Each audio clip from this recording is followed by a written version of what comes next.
citrus season, and this year promises to be a bit unusual. Here to share more, we welcome back our produce expert, Josh Alsberg. Hi, Josh. Good morning, Tammy. Great to see you. So this season is not going to be like last year's citrus season. This year we're experiencing some weather-related issues down in California. Apparently there's a lot of rain, a lot of cold.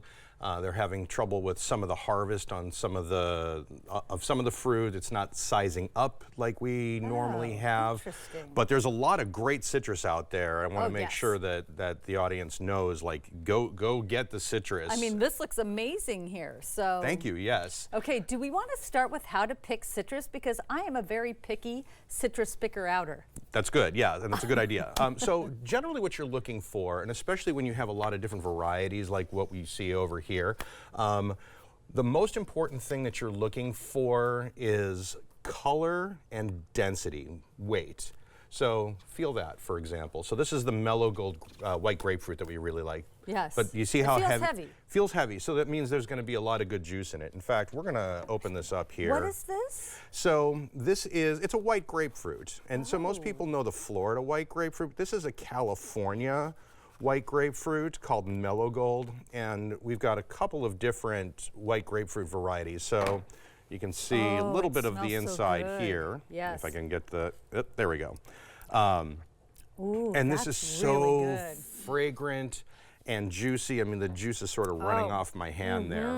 And it's a cross between a marsh Florida white and what's called a pomelo, which is like sort of the progenitor of all the other grapefruit. It's not bitter. Exactly, yes. Then they've been able to breed the bitter out of it a little from a lot of crossbreeding. There's a big program down at University of California, Riverside, that works with a lot of the different citruses. And the one over next to wait, mellow gold. Mellow gold. Mellow gold white grapefruit. And its cousin over here. This one? This is the Oro Blanco.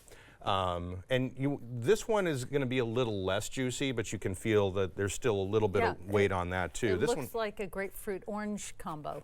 Well, it's interesting because these two are very similarly related.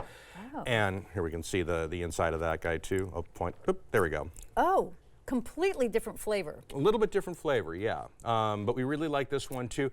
I love grapefruit for salads this time of year, and especially like with really good like cold weather vegetables like watercress and fennel. Ooh, that sounds good. We brought chicories, the radicchios in last time we were here. We throw that in there, throw a little dressing in there. It's fantastic. Another one that I really like, which is fairly new to the market, this is one of the pomelo that I was talking about. It's called a Valentine pomelo, also called... It looks like that sumo orange that I've been buying a lot of lately, but that's a grapefruit? It's a pomelo, It's a pomelo. So check out the color on the inside here. It's so Look at how pretty that is. Yeah, so that's all red on the inside there. So this is a cross between a blood orange and a pomelo. It's almost indescribable.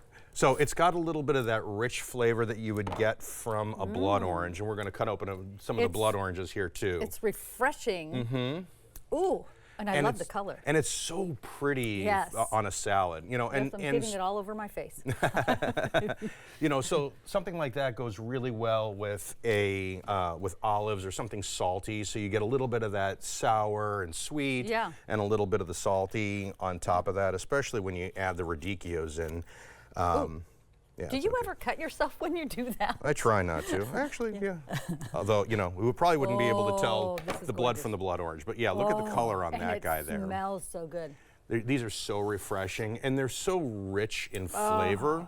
This is divine. Yes, there's a certain sweetness, and there's a little bit of sour, but there's a lot of roundness to the edges. So yeah, this is something that we really like. It's also really great for cocktails. Oh, I bet. And speaking of color, so traditional navel oranges are, you know, they're delicious, they're sweet, they're a little bit, you know, just orange on the inside. If you've never had a Cara orange, so this is what we call a pink navel.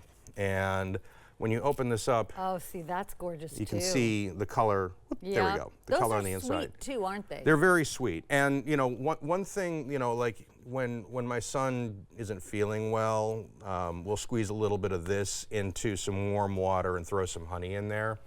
And it's a really great eating orange for. Oh, it's so good. And I gotta say, I'm in for heaven. both the blood orange and the Cara, as well as a lot of the different citruses, if for some reason you happen to have a dehydrator at home, and not many people do, No, but these I dry up really well. You can see we do this at our store Those here. are so pretty too. And we, yeah, oh, there we go. So you can cut them, slice them, throw them in the dehydrator. And now you mentioned you could decorate a cake with those, which I think is such a great idea. Yeah, so a lot of cake decorators like edible flowers for Yeah. their cake decoration, but I've been like, if we can't get edible flowers, this time of year these work really well. Yeah. And especially if you're doing some kind of rich, sweet cake, and then there's a little bit of that sour to kind of round the edges That sounds off. good. Now I have a question for you. Yeah.